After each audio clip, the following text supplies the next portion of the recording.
Donc pour ce faire, on sélectionne donc la deuxième duplication, hein, d'accord? Donc la duplication de droite. On sélectionne donc l'habillage de manche.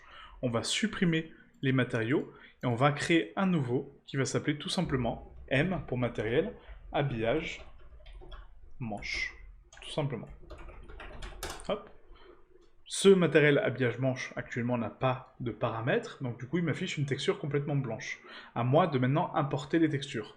Donc pour importer les textures, il y a deux méthodes. Donc là il y a la méthode manuelle, on va faire donc Shift A, texture, j'importe une texture image, je vais l'ouvrir, et du coup je vais lui indiquer où sont mes textures, donc ils sont dans mon dossier 4K, je sélectionne la texture que je veux importer, et je l'importe, tout simplement. Et après je la raccorde au bon nœud.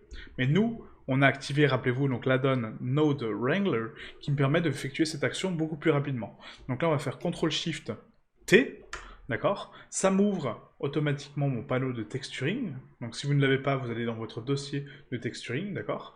Et là, on va sélectionner donc, toutes les cartes que je veux appliquer. Donc l'albédo, la haut, la metalness, etc.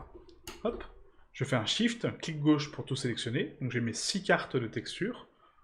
Et je clique sur Principal texturing.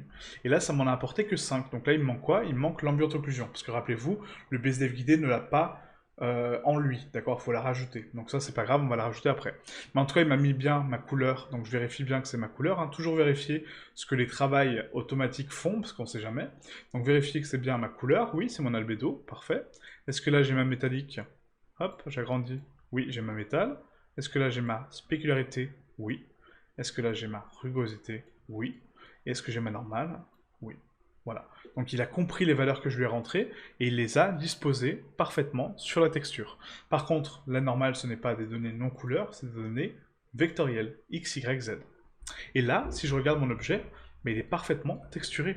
On a exactement la même chose de gauche à droite, sauf que celui-ci est bien plus léger et il retranscrit parfaitement les textures que j'ai voulu lui attribuer, d'accord? Donc la seule chose qui manque, c'est la carte de Ambient Occlusion.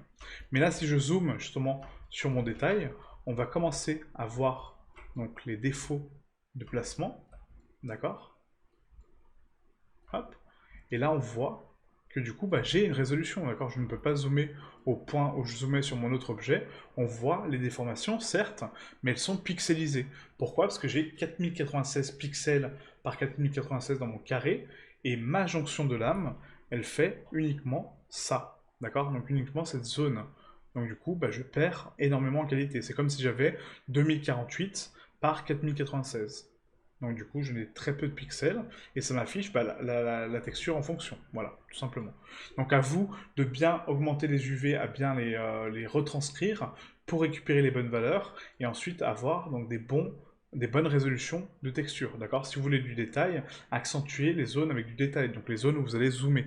Mais c'est impossible d'avoir une densité aussi propre que les textures procédurales, parce que comme je dis, il n'a pas de notion de pixels, donc on peut zoomer à l'infini dessus, j'aurai pas de perte de qualité, d'accord? Donc là maintenant ce qu'on va faire, c'est qu'on va rapporter donc l'ambient occlusion, comme je l'ai dit, donc G pour déplacer mon nœud, Shift A, on va mettre une texture image, cette texture image ça va être quoi? Ça va être mon ambient occlusion, et on va directement la mélanger avec ma couleur. Je n'ai pas besoin du nœud d'ambient occlusion, parce qu'elle est déjà calculée, elle a été pré-calculée. Donc je la rajoute, ouvrir, je vais la chercher dans mon dossier 4K AO, voilà. Et c'est quoi? C'est une donnée non couleur, parfait. Et du coup, je veux la multiplier par ma couleur de base à 100%, voilà. J'ai rajouté mon ambient occlusion qui a été précalculé. Encore une fois, on a adouci les calculs, parce que c'est pas un calcul en temps réel, c'est un calcul qui a été déjà précalculé en fait. Je l'ai enregistré ce calcul. Donc c'est parfait. J'ai mon objet parfaitement texturé de la même façon que l'autre. Donc voilà, ça c'était l'introduction au précalcul. On va en faire donc du coup 4 au complet, 5. Donc 5 précalculs au total. Et je vais vous réexpliquer à chaque fois donc les bases et le bon workflow pour avoir des choses propres. Ok?